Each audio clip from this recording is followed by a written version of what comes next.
On Thursday, Secretary of State Marco Rubio defended the State Department's role in the arrest of Tufts University PhD student Rumeysa Öztürk, who was seized on Tuesday by a group of masked federal agents on the streets of Somerville as she was walking to dinner.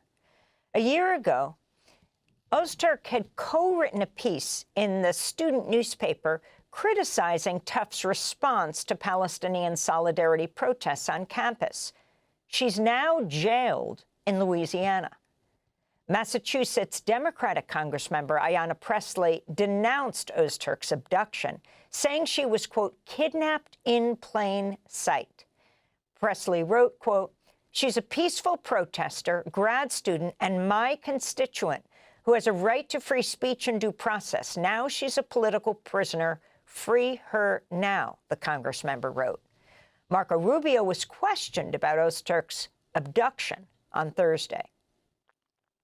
A Turkish student in Boston was detained and handcuffed on the street by plainclothes agents. A year ago, she wrote an opinion piece about the Gaza war. Could you help us understand what the specific action she took led to her visa being revoked? Yeah, and what was your State Department's role in that process? We revoked her visa.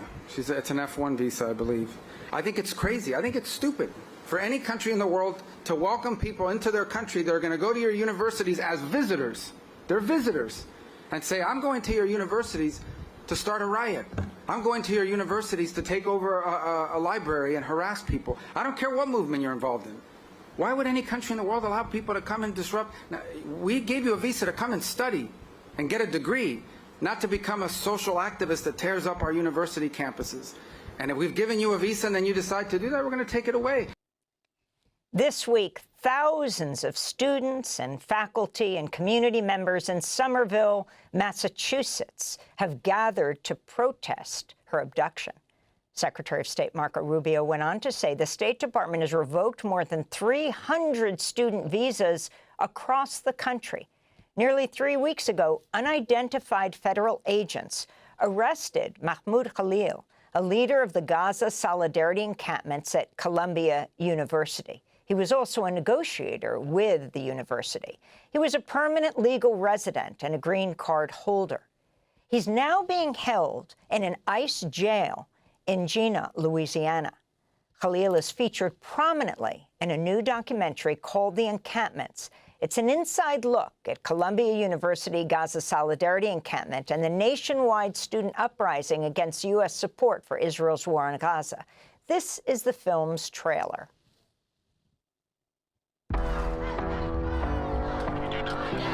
We're here to discuss the little Gazas that have risen up on campuses across America. There is a movement to radicalize young people. Can you believe they are chanting about the intifada in New York City? I really believe they are brainwashed. There was a very concerted effort by the media to portray things a certain way and refuse to discuss Gaza. Columbia is materially invested in the genocide in Gaza. We don't want our money to go towards Palestinian death. I was born and raised in a Palestinian refugee camp. The university was cracking down on Palestinian activism on campus. It's completely farcical to imply that in any way, like, Jewish people were being persecuted. I have never felt more proud to be Jewish than when I was pushing our university to divest from genocide. They would just criminalize anyone who would participate in a protest. That was the moment where students were like, we need to do something more. The people they won't leave, but it's threatening about divesting and wanting peace. The university would say like, oh, you're overestimating your power. I remember like telling them there are 60 universities setting up encampments across the United States. We got Yale holding it down right now on live.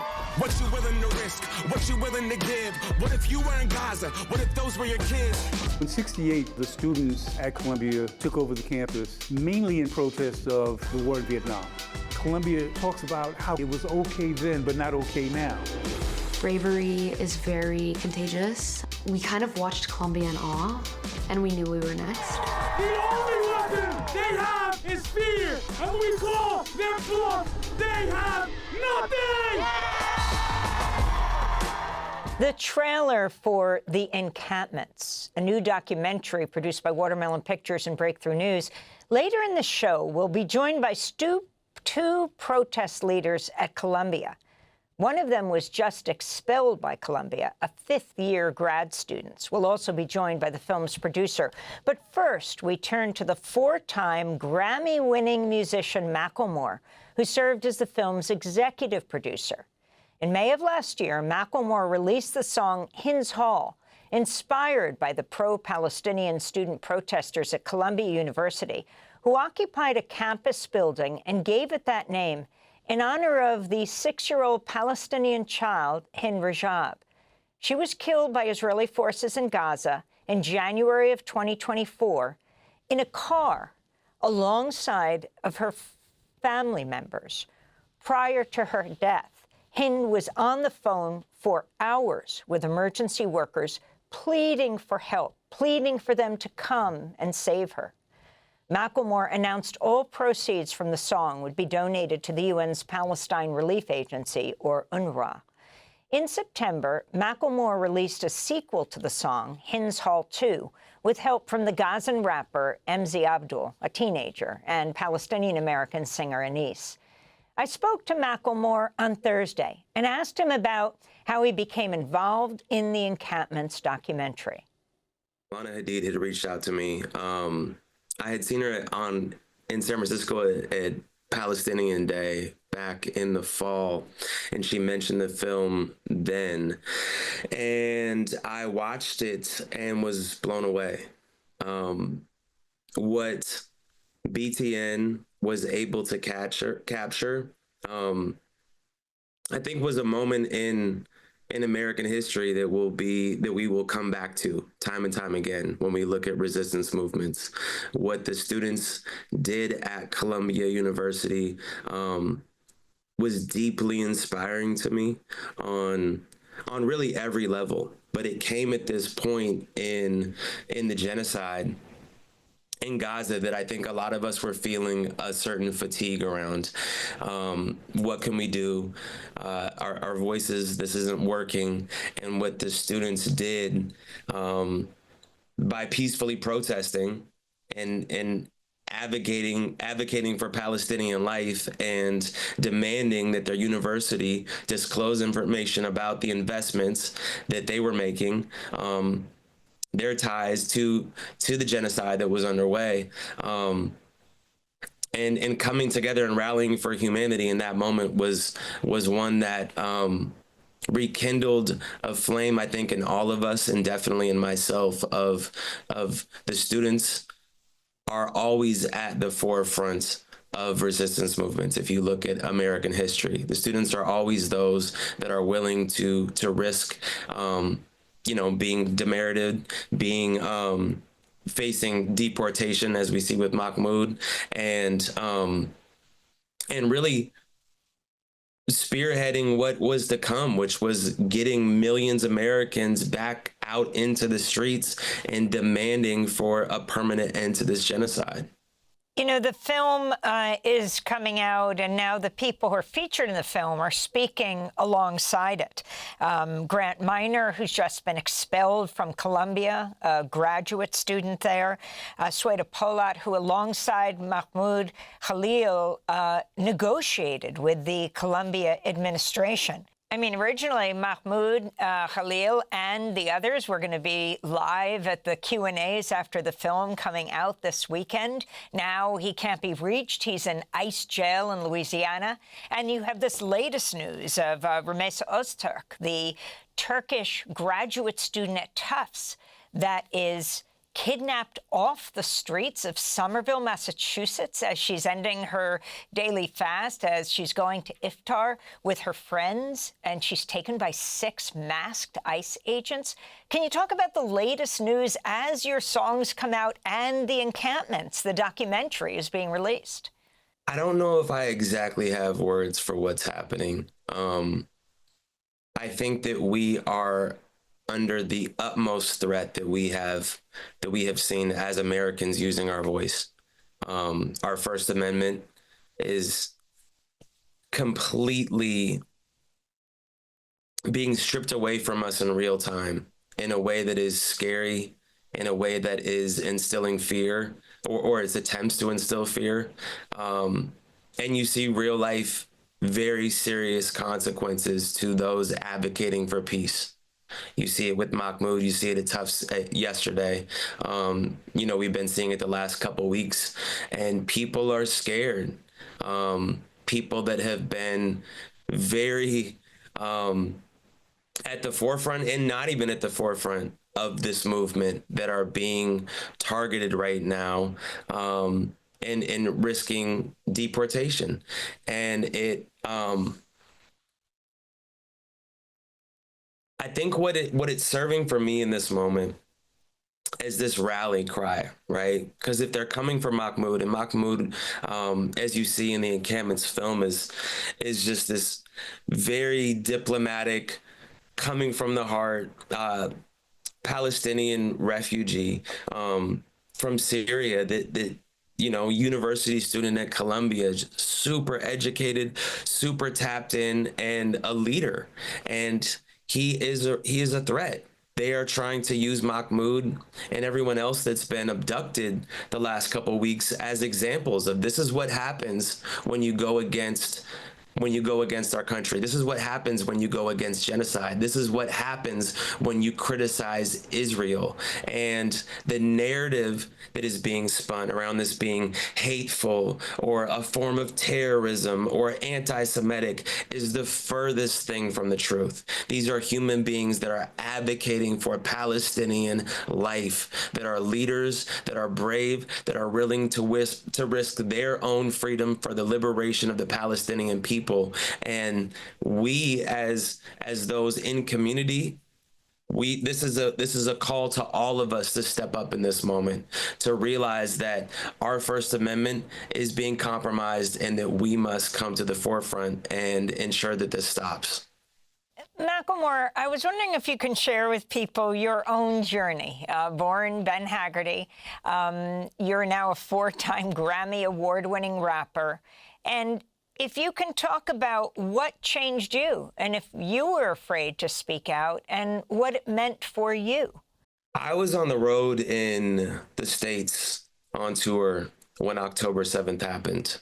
And the nature of being on the road is that you have a lot of time in the day. You know, I work for an hour and a half at night doing the show. And as videos started to come out of Gaza, and to be honest, like I of course knew about Palestine. I knew about Israel. I knew there was a quote unquote conflict. I didn't know about the 75 years of oppression. I didn't know about the Nakba. I didn't know what Zionism meant. I didn't know about the apartheid state and the system that is Israel. I did not know about the open air prison that was Gaza. I did not know. And I started to learn. And once I started to learn in conjunction with the videos that were coming out of Palestine, something happened in me.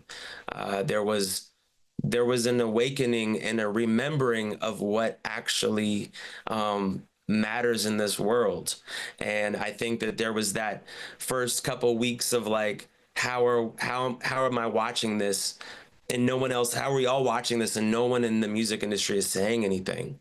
I feel crazy and I wanted to say something, but I would have conversations with friends and they'd be like, yeah, dude, if you say that, you're going to get canceled. If you say anything around Palestine, they'll come for you, they'll cancel you. And at a certain point, I remember I saw a fellow artist and friend Kaylani, and she had said something, and someone told me she was going hard for Palestine, and I went to her Instagram page, and I saw that, and as it says in the film, bravery is contagious, and I saw Kaylani, and I was like, okay, that's all I needed was one other person stepping up and saying this is wrong. And it gave me kind of that push to make a first statement. And I haven't really turned back since. I believe it's my moral obligation, not just as an artist, not as someone with the platform or 4-time Grammy, like all that is just labels. What this really comes down to is humans human beings, humanity, advocating for the most marginalized, when we strip all of it away, when we take away what's at stake here, I'm done. I'm done playing the game of capitalism and let me walk the straight and narrow so I don't offend this person and that person. And that was an unlearning, that was an unlearning for me to be like, you know what? I am not tied to any record label. I don't care about a brand deal. I don't care. I've been so lucky in my career that I'm financially stable enough that I don't have anything to risk that's going to actually jeopardize like putting food on my table. I need to step up in this moment right now. And I felt called. I felt called by my ancestors. I felt called from those who came before. I felt called by all the people that have put their freedom on the line for the freedom of all of us. And I'm not going to stop. The film, among others, features Grant Minor, who's a sixth-year graduate student at Columbia, who is a Jewish American, now expelled.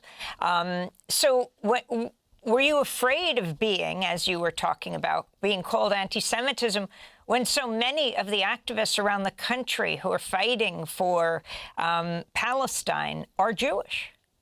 Of course, I was afraid of it. But you realize this has never been about Jewish people. This is at the very root, at the core of this resistance movement is beautiful Jewish people in solidarity with Palestinians. As Mahmoud says in the film, Palestinian liberation is Jewish liberation. Jewish liberation is Palestinian liberation. They are not separate. But this term anti-Semitic is being used in this way to instill fear, to create division, to continue the absolute genocide that is taking place in Gaza, to center that fear and use it as a mechanism in which to silence the people. And what we have seen is education is the greatest tool. It's the greatest tool in this moment. The young people, at a certain point, we know what it is. We see it. Young people are educated. They know the difference between Judaism and Zionism. They are not linked. Zionism is a political ideology. It has nothing to do with the Torah. We know this. But the way that it is being spun in the media as anything but a movement of love and of solidarity is completely false. So shout out to Grant, shout out to JVP, to If Not Now, to Israelism, the film. There's so many Jewish people right now in our country stepping up and dispelling this insane notion of anti-Semitism. They're actually showing the beauty of collective liberation. Macklemore, can you talk about the making of Hind's Hall and Hind's Hall 2? Start with Hind's Hall and why Rajab Hind, her story, the 6-year-old girl, touched you so much. It became basically an anthem of the encampment movement around the country. I hear the 911 tape of Hind, and I hear my own 6-year-old daughter. I have a 6-year-old. She just turned 7. Hind didn't get to turn 7. I hear her crying out. I cannot help but imagine my own 6-year-old and it makes me emotional even just saying it. I can't imagine my 6-year-old making that 911 call and pleading for someone to please come and save her, and the way that her life was ended by IDF bullets. Over 100 of them. I can't make sense of that. I can't make sense of that world. And really, the song came from a place of,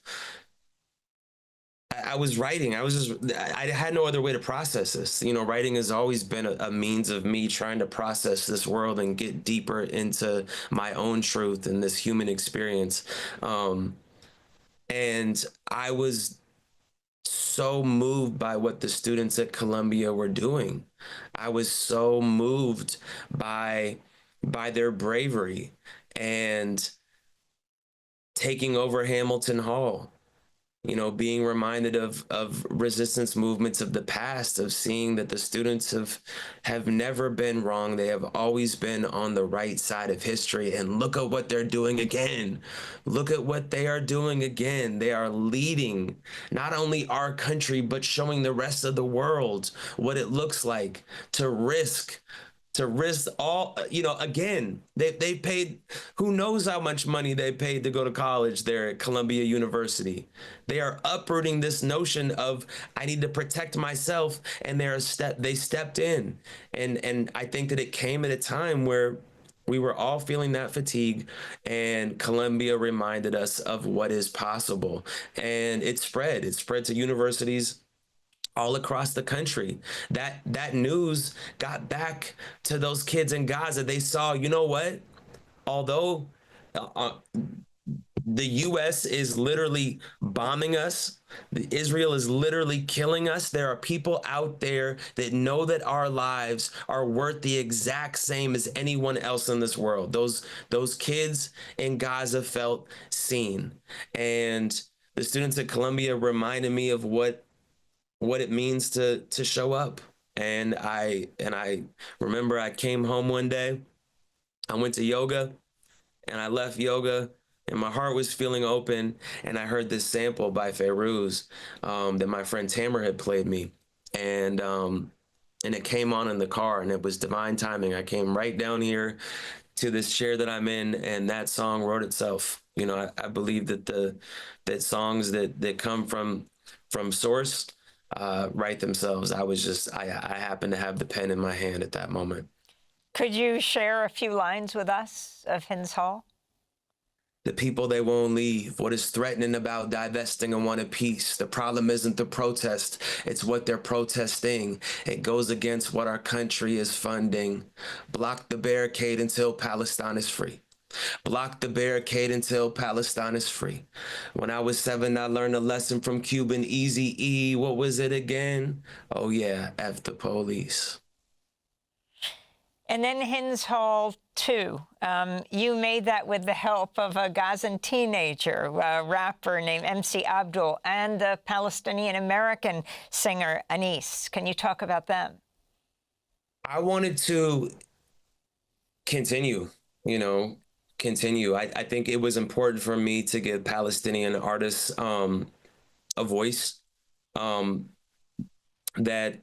was maybe a voice through my platform. Obviously, both those artists have amazing platforms and voices, but I think that my demographic is different, and I wanted to ensure that like everyone was able to come and lend their perspective on what's going on right now, and have it be heard by as many people as possible. Anis and I had been going back and forth, and we had kind of both talked about like, yo, we got to do something, we got to say something, we got to make a song. And it was the perfect opportunity. And right after Hins Hall came out, it was probably within a couple days, I was in New Zealand, and I hit Anis and I was like, bro, we got to do a remix to this. And I started making the beat. We started sending things back and forth, and slowly, in the next 4 months, the song was made. My guy Ghazi from Empire Records put me in touch with MC Abdul, 15 years old, from Palestine, who's just a phenomenal MC, phenomenal person. And he sent his verse in, and just the imagery, he's able to tell a story that I'm not able to tell. He's able to tell a very personal story about losing family, about getting out, about the Palestinian struggle from the perspective of a Palestinian that's from Palestine, and that voice needs to be heard. So to me, it's just we are storytellers. Art is the greatest form of resistance, or a form of resistance, and Hins Hall 2 was birthed out of that resistance, and coming from a place of we are going to tell our story and not have it be told by anybody else. Macklemore What do you hope will happen with the film, The Encampments, that's just opening today in different theaters from Los Angeles to New York? I hope it wakes up people's hearts. I hope it reminds people, it serves as a deep reminder that we are all connected, that it dispels any notion of division. And yet what it actually shows is true solidarity. I hope that it rewrites this history. I think this history, the truth will be our history, as much as it's attempted to be censored right now. But I think that it will remind people, again, that the students are never wrong. It rekindles bravery, it rekindles courage, and it's a call to action. We need to get mobilized, organized, and we are in urgent, dire times that require us as human beings coming together and fighting against fascism, fighting against genocide. And the only way to do that is by opening up the heart and realizing that collective liberation is the only solution.